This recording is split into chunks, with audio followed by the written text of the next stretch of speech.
Welcome to another deep dive. This time, we're going deep, really deep into the Industrial Revolution. Deeper than just the usual, oh, they invented steam engine stuff, right? Exactly. We've got a whole stack of articles, mainly from Wikipedia, and our mission is to uncover the really fascinating stuff about where it all began. How it changed everything. Oh, and how it spread around the world. Because this wasn't just some new gadgets. This was like humanity hitting fast forward on, well, everything. Okay, so before we get into those specifics, I've got to ask, What kicks it all off? yeah, I mean, you'd think an event this huge would have a clear, okay, it started on this date kind of thing, right? It'd be nice and neat, that's for sure. But looking at these sources, it seems even historians can't completely agree on when the Industrial Revolution really started.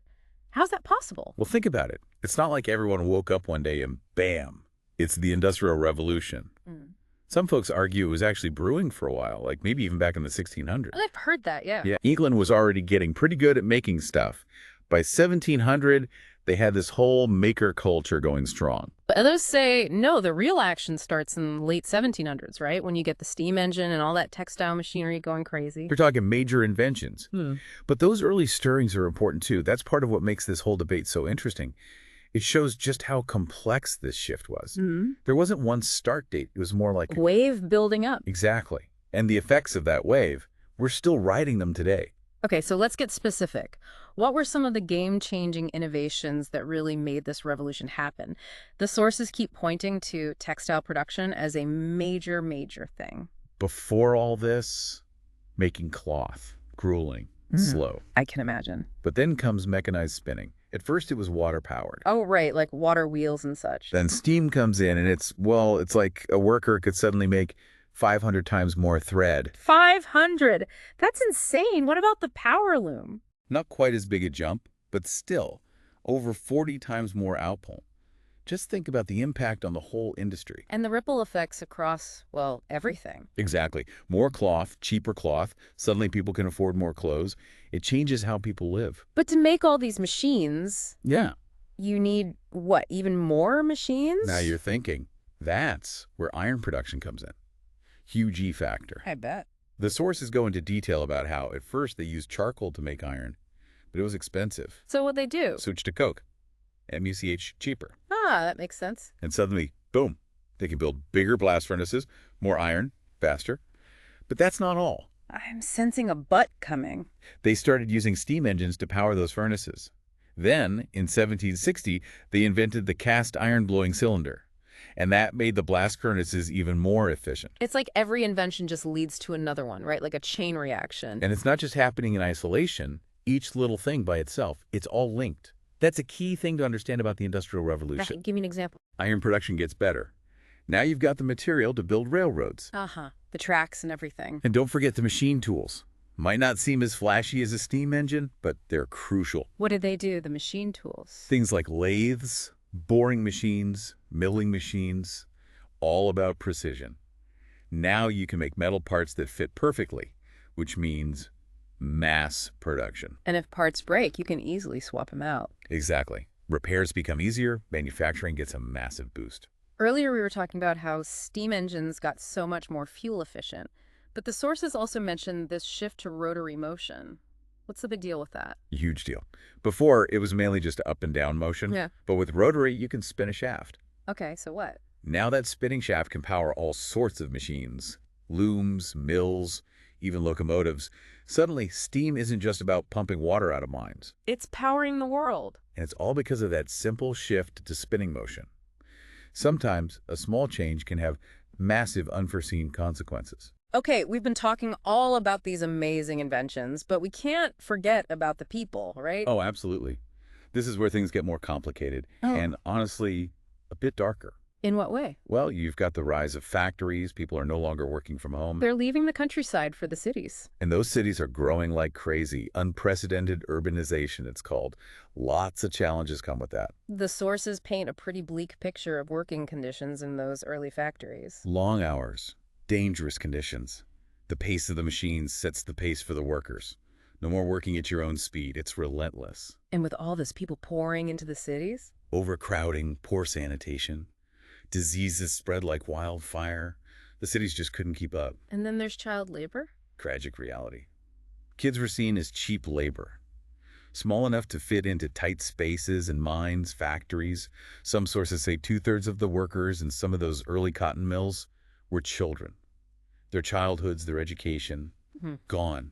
It's hard to think about. But amidst all this hardship, there were some positive social changes, weren't there? Sure, but you have to see them within the context of the time. Like, industrialization made some goods way cheaper, so consumerism starts to rise. More stuff, more people can afford it. Exactly. Things that were once luxuries become more common. Clothing, furniture, even prepackaged food. This was a big shift. The sources mention things like penny dreadfuls and what was it? The confectionery industry. Both excellent examples. Tell me more. The confectionery industry, it explodes. Suddenly you have chocolate bars, candies, all mass-produced, affordable treats for the masses. Even the way we celebrate holidays changes. Cadbury starts popularizing those heart-shaped boxes of chocolates for Valentine's Day in 1868, a perfect example of how mass production meets consumer culture. And the penny dreadfuls. Cheap, serialized stories. Adventure, intrigue, all that stuff. A new, literate working class wants entertainment. And penny dreadfuls delivered. So we're seeing this tension, right? Hardship on one hand, but also new opportunities, new forms of leisure, all driven by industry. It's a complicated picture. A rise in consumerism. A new middle class with some spending power. But also the dark side of exploitation and poverty. Sounds familiar, doesn't it? Very much so. The echoes of the Industrial Revolution are all around us. It's not just history, it's woven into the fabric of how we live today. Absolutely. So we've covered how the Industrial Revolution began, its impact on Britain, both good and bad, but this was just the beginning, right? Oh yeah, we've just scratched the surface. This revolution wasn't staying put in England. It was going global. And that's a whole other fascinating story. So the Industrial Revolution goes global, but how did that actually happen? Where do we even begin? Well, the sources you gave me point to Belgium. They were right there on the front lines of industrialization right after Britain. Why Belgium, though? What made them so quick to jump on board? A few reasons, actually. First off, they had tons of coal, especially in a region called Wallonia. And we talked about how essential coal was to this whole thing. It was the fuel that kept the revolution burning, literally. So having easy access to coal, huge advantage for Belgium. Like striking gold during a gold rush, right? Exactly. And by the 1820s, Wallonia was booming with industrial activity. Blast furnaces, puddling furnaces, rolling mills, all clustered around those coal mines in Liège and Charleroi. So they weren't just digging up the coal, they were building a whole industrial ecosystem around it. Spot on. And a lot of this was driven by individuals, entrepreneurs, Right. Guys like John Cockerell. Okay, I don't know that name. He was an English engineer who set up this massive industrial complex in Sereng. What's fascinating about Cockerell is that he didn't just focus on one thing. His operation covered everything, from raw materials to finished goods, all in one place. Talk about ambitious. A one-man industrial revolution. Pretty much. Yeah. By 1825, he was running a fully integrated operation. It's a testament to how powerful individual vision can be. So we've got Britain, then Belgium. What about France? They were a major power in Europe. You'd think they'd be right up there. You'd think so, right? Yeah. But their path to industrialization was a bit bumpier. What happened? Well, France had its share of turmoil in the late 1700s and early 1800s. Revolution, Napoleonic Wars, all that. It kind of messed with their economy and their society. Political instability can definitely throw a wrench in the gears of progress. Exactly. And on top of that, France was relying heavily on water power for its industry. Which, we've established, has its limits. Yeah, it works fine for some things, but it's not as readily available or as powerful as coal. So those are the main factors holding them back. I'd say so. But here's the thing. Even with those challenges, France eventually did become a major industrial power, especially in textiles. Makes sense. They've always been known for their fashion and design. Don't forget, they're the ones who invented the jacquard loom. Right. That's the one that makes those super intricate patterns, right? Yep. So they had the skills, the ingenuity. It was just a matter of the right conditions coming together. Okay, how about Germany? They also became a major player, but a bit later on, right? Yeah, Germany's industrial rise was closely tied to their unification in 1871. Right. Before that, they were a bunch of separate states. Exactly, which really held back their economic development. But once they were unified, boom, larger internal market, the political will to invest in industry. So unification was the key. It was a huge factor. Plus, they had their own rich deposits of coal and iron. The Ruhr Valley became their industrial heartland. Sounds familiar. Another thing that's interesting about Germany is that they took a slightly different approach to industrialization than Britain. How so? Well, Britain was all about individual entrepreneurs, private capital, that classic laissez-faire approach. Germany was more about large-scale enterprises, often backed by the government. They also really emphasized technical education. So a more planned and coordinated approach. Yeah, you could say that. And it worked. They excelled in areas like chemicals and electrical engineering, really cutting-edge stuff. So they weren't just copying the British model, they were analyzing it, learning from it, adapting it to their own strengths. Exactly. It shows that there wasn't just one path to industrialization. Different countries could find their own way. Now, we have a V to talk about Japan. Their story is just incredible. I mean, they went from a feudal society to an industrial powerhouse in the blink of an eye. How did they do that? The Meiji Restoration. That's the short answer. It all started in 1868. Fill me in. Japan's leaders realized they were falling behind, big time. The West was just pulling ahead in terms of technology and military power. They knew they had to catch up, and fast. And they saw industrialization as the key. Absolutely. It was about national strength, independence, even survival. So they basically went on a crash course in modernization. What, like sending their best and brightest to study abroad? That's exactly what they did. Delegations to Europe, the U.S., studying Western technology, industry, government. They poured money into education, built railroads, modernized infrastructure. It sounds like a meticulously planned and executed transformation. It really was. And they targeted key industries like textiles and steel, often with government backing. They knew they couldn't afford to waste any time. So they were playing catch-up, but they were also strategic about it. Very much so. And a lot of their success had to do with, well, their culture, their values. Yeah. Strong work ethic, respect for authority, a willingness to learn. And a willingness to change, to embrace new ideas. Which wasn't easy, right? But they recognized it was necessary. And their success was a wake-up call to the rest of Asia. It showed that catching up to the West was possible. And challenging the idea that Western dominance was just inevitable. Okay, we've covered a lot of ground here, from Europe to Asia. But we can't leave out the big one, right? You're talking about the United States. Of course. They were a major, major player in the Industrial Revolution. No doubt about it. I mean, think about it. They had everything going for them. Natural resources galore, a booming population, entrepreneurial spirit. And a government that was pretty supportive of businesses. Which is crucial, right? They embraced new technologies and production methods, becoming a leader in manufacturing. Give me some specifics. What did they contribute that was really unique? We talked about interchangeable parts earlier, but what else? Well, mass production. They were pioneers in that, especially in areas like firearms, sewing machines, farm equipment. Well, like assembly lines and all that. Exactly. Think about Eli Whitney. Not just the cotton gin, but he also pioneered interchangeable parts in muskets. Ah, so now you can build and repair things way more efficiently. It revolutionized manufacturing. Suddenly, you could churn out products on a scale never seen before. So while Europe was initially focused on textiles, the U.S. was forging ahead in other areas. That's a good way to put it. And they were quick to adopt and adapt European innovations too, like the steam locomotive. Which became essential for their massive railroad network, right? Yeah.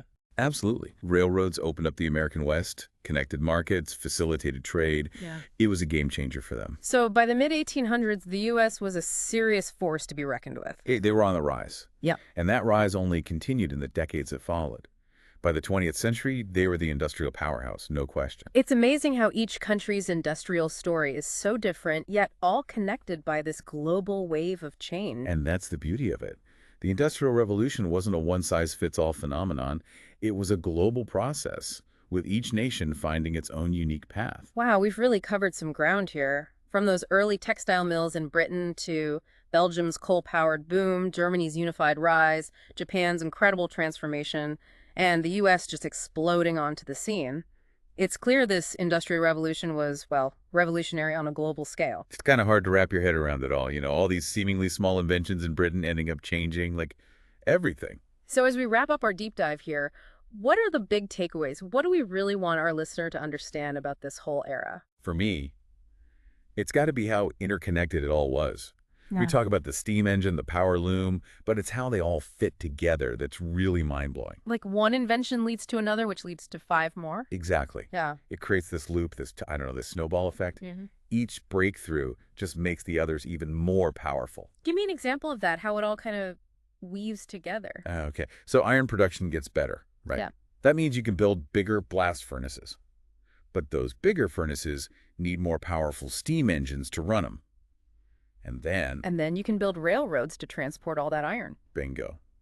And those railroads connect distant places. They make trade explode. People start moving around more. It's like a chain reaction, but on a global scale. But it wasn't just the technology that was interconnected, was it? It changed how societies were organized, how economies worked, everything. Oh, absolutely. Factories meant cities grew like crazy. Mhm. Suddenly you need housing for all these workers, sanitation systems, roads, all that stuff. Yeah. And families change, communities change. You have people moving from the countryside into these brand new urban centers. It's a whole new world. And all because of those early inventions, those sparks of innovation setting off these ripples that just kept spreading outward. Those ripples, they went way beyond national borders.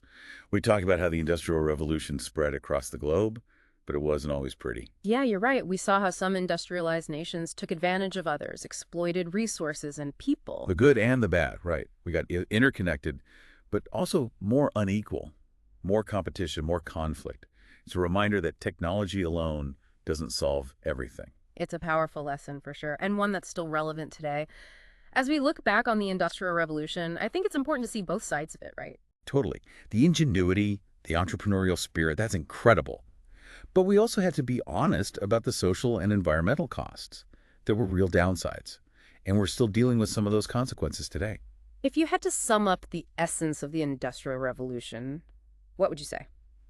Transformation, interconnectedness, and a legacy that's, well, complicated. It was a turning point in human history, no doubt, and its effects are still shaping our world. I think that's a perfect note to end on. This has been a fascinating deep dive, and I hope our listeners are inspired to keep learning more about this incredible period in history. I second that. Yeah. And maybe, just maybe, by understanding the past, we can make better choices about the future.